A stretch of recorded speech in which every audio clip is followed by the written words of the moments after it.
રાષ્ટ્રીય શૈક્ષિક મહાસંઘના પદાધિકારી અને નિરોણા હાઈસ્કૂલના શિક્ષક અલ્પેશ જાનીની પુત્રી ધ્યાની જાનીએ સંસ્કૃતની પરીક્ષામાં જિલ્લામાં પ્રથમ ક્રમાંક મેળવી હવે રાજ્ય કક્ષાએ આ પરીક્ષામાં કચ્છનું પ્રતિનિધિત્વ કરશે. ધ્યાની જાનીને ખૂબ ખૂબ અભિનંદન મળી રહ્યા છે.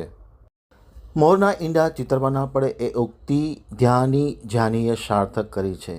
નિરોણા હાઈસ્કૂલના શિક્ષક અને રાષ્ટ્રીય શૈક્ષિક સંઘ મહાસંઘના પદાધિકારી અલ્પેશ જાનીની પુત્રી કે જેઓ સનરાઈઝ એકેડેમીમાં અભ્યાસ કરે છે, ધ્યાની જાની તેમને ભારતીય સંસ્કૃતિની જ્ઞાન પરીક્ષામાં જિલ્લામાં પ્રથમ ક્રમાંક મેળવી હવે રાજ્ય કક્ષાએ આ પરીક્ષાનું પ્રતિનિધિત્વ કરશે. સવાલ એ છે કે જ્યારે શિક્ષક પરિવારમાંથી આવતું બાળક શિક્ષકને ખૂબ ઉજાગર કરે તે ખૂબ મોટી ઘટના છે. અલ્પેશભાઈનું રાષ્ટ્રીય શૈક્ષિક મહાસંઘ અને હાઈસ્કૂલ ક્ષેત્રે શિક્ષણમાં મોટું પ્રદાન છે અને તેમની લાડકવાઈ પુત્રી ધ્યાની જાનીએ આ ગૌરવ હાંસલ કર્યું છે.